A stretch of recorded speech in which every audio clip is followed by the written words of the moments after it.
Hello, hello, it's Cole from Creative City Project, and we are going live today on an interview with the team from the OtherVRse. And I got with me Mitch and somebody else. Hello. It's a mystery. It's Hi, a mystery. I'm Angel. Hey, Angel, how are you? Um, Good. all right, gentlemen, the OtherVRse coming to IMMERSE in downtown Orlando February 20th through the 21st.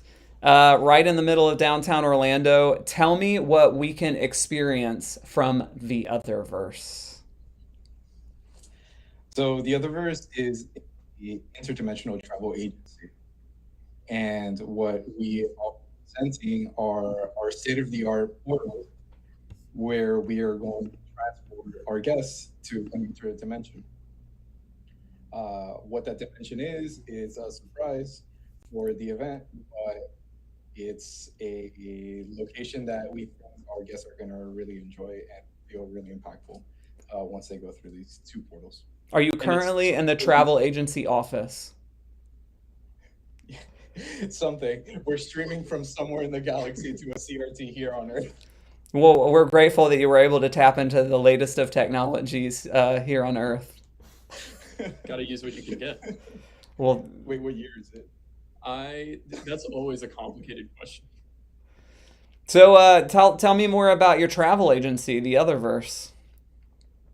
So we're starting out, so we're trying to get the best locations in the galaxy for our users to be able to transport. Obviously, the bigger companies have a monopoly on all the on the better spots, but we actually try our best to scour what the remains are and to see what would be safe and fun for our traveling. And sometimes those are Sometimes they're what? much more fun. Much more When fun, there's the unexpected. Exactly. That's what Immerse is all about. So it fits right in. Exactly. Talk to me about some of the destinations you've taken visitors to in the past. well, I don't know if those went well. Did everyone make it back alive? Most people made it back, for sure. Yeah. But the earlier ones, there were definitely some people that didn't come back the same. And But the technology itself, are you like, breaking our existence up into tiny particles and like streaming them to another location? Did we use a device? What's the technological apparatus? so the way that it works is that as of now, we can't physically break down a human to its molecular elements and then reconstruct it back into our portals. But the way that we're overcoming this is that we have these humanoid robots that exist in these locations that people can tap into using virtual reality headsets on Earth, and they can remote pilot these robots on these other dimensions. So, like I said, they're completely safe, so there's nothing to worry about. Have you ever put anyone on the back of an Ecron? It sounds like similar technology. Oh, give me a second. Uh-oh, what's happening? My microphone fell out. Um, so Ecrons are very expensive. Oh yeah? We've looked into it. It's insane. The next best thing is a glider, and we've been looking into it, but it didn't go well last time. So As you can imagine, not a lot of things go well, but Okay, so what I'm hearing is that everything has been a disaster so far. Are there any protocols that are being put into place to ensure that people can safely travel via your technology when they experience this at Immerse? yes, I think we've learned from our past mistakes and from people that have gone through it. We've done it a couple times now that we have finally figured out what are the security measures that we need to take in order for people to safely be able to traverse the universe. And how many people can you take on a trip at one time? It really depends on the experience. Normally, the biggest group we've had is five at a time. But for this immerse, we're trying a different concept where we are imitating a water slide type, where people can consistently go through it without having an interruption, waiting. The only time we would fall into a situation where we are waiting if there's other travelers just occupying all the other headsets. And is this an experience I have like with other people, or is this a solo thing? Do I see my No, travel companions? yeah, you will be seeing your travel companions in front of you. We are trying to keep this one a little bit more contained versus the other experiences that were more open room and more exploratory. This one is more, it's like a single file line, so you will be able to see the travelers in front of you just to make sure you're not bumping into them. So why did you start this start this company? Um, it's one of those things where I was I fell in love with the idea of multiverse theory and the idea that any space could be transformed into something that, with a little bit of imagination and technology, you could transform it into something completely new. Um, Given the nature of the Quest, or like these headsets that became untethered, that kind of sparked this idea of like, okay, well, like now we don't need a computer to be able to run these simulations. Now we can just put on a headset anywhere and then transform any space to whatever you want it. And then it being multiverse theory is the idea that every space could technically be anything, because in the world in the theory itself is that all these parallel realities can coexist, overlapped on top of each other. We're just giving you the ability to navigate between them. And how about each of you explain your roles in this process? Sure. Uh, well, we both come from a creative background. We're both creatives, and work a lot in 3D and video games, which is kind of the next best thing to multiversal travel. Right now, the split is mostly on me for technology. There's all sorts of work to do there, as you can imagine. And then Mitch has been doing most of the 3D. Yeah, so it's very split down the middle where we share the disciplines. We understand both of our disciplines. So, but he is mainly focused on kind of like the programming, and I'm on the art side. But since we do overlap in the concepts between programming and art, we can communicate ideas between each other, which why our how do you say it? Our teamwork, Partnership. our partnership works out perfectly. And And we collaborate fully on the initial design phase, which is, I think, the most important. cool. No, Immerse is all about experiences that are unique and that people don't typically have elsewhere. How is this representative of that? Well, I mean, it's one thing where I guess the feeling that I want people to have is that this is going to be on the street, right, in Orlando, and what I want them to feel is that when they drive down the road, once Immerse is done, that they could point out to this location and be like, hey, remember what we had, remember what we experienced there. And that's kind of like the feeling that we want to capture for people, that we want people to start making new memories in the places that they've already been, places that they've, almost they glaze over now, where we're trying to reinvigorate that kind of like that, like, oh wow, remember that moment we had. So that's kind of what we're after, and I feel like that's what we're gonna take home from this experience. Fantastic. From a technology point of view, I can pretty much guarantee I don't know of a similar experience. We were doing some prototypes specifically for this portal effect, where you put on the headset and you start outside of the portal and you walk into it and are taken into this other dimension. I personally have never experienced that before, and I hope it's the same for other people that go and see it. And it's really a magical moment, and I think it has the potential. Everyone we've let test the portals, they've come back in one piece, but also have had a lot of good things to say about it. Fantastic. Well, thanks so much for joining us today. Thanks for telling us about what you got going on. We can't wait to experience it. It sounds like one of those things that, one of the things I love about Immerse is, of course, there's these like really big things that thousands of people experience at one time. but then there's also these experiences that are like smaller groups and only a certain number of people get to have that experience, which I think makes everybody's experience at Immerse like unique and a little bit special. So this sounds like one of those kind of like if you get to experience it, it's a nice gift, which I love those moments. So thanks for bringing that to Immerse.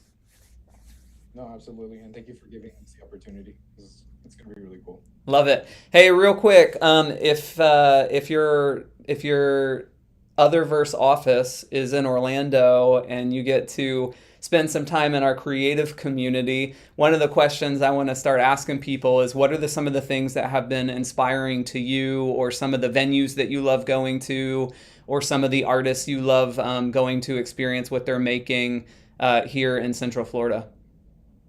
Yeah, so I have two shout outs I wanted to give. One is the Orlando game dev and tech community. We've worked with them and been friends with them for years, and a lot of people don't know about the video games, the VR simulations, theme park work. There's really amazing things going on inside the city, because we're close to the Space Coast and to the theme parks and to the UCF and the other schools and Full Sail and everything. So really shout out to them. I wouldn't be here, Mitch wouldn't be here without them. And All right, real quick, before you go on to the next thing, I want to ask you some questions about that. You mentioned how there are lots of opportunities here because of like our themed entertainment industry and the things that are innovating there, and then also kind of in the game development realm. Tell me about like some of the very specific technologies you've seen being developed, or the most interesting integrations or applications of those. Like, how have you seen that manifest itself in interesting ways practically? Oh yeah, I mean I could talk all day about that. But to sum it up, Orlando has had like a training and simulation scene for a very long time that has been doing virtual reality since like the 70s, which is crazy, working with like the Air Force and then the Space Coast. And when the theme parks started looking at innovative technology, there ended up being an interesting collaboration. So mostly what I've seen actually is virtual reality. And I wish I could talk about work I've done with theme parks, but I mean, I'm sure there's like someone outside the window right now making sure I don't say anything. Sure. Well, you don't have to tell me about work you've done. Tell me about some of the interesting applications that people who are seeing this could go and experience for themselves. Absolutely. So at the Universal's new park at Epic has all sorts of really cool technology. So they have augmented reality technology on the Mario Kart ride. They have these little telescopes in that Mario land that you can see sort of a virtual world through it. That's something we're both really excited about and work in a similar vein.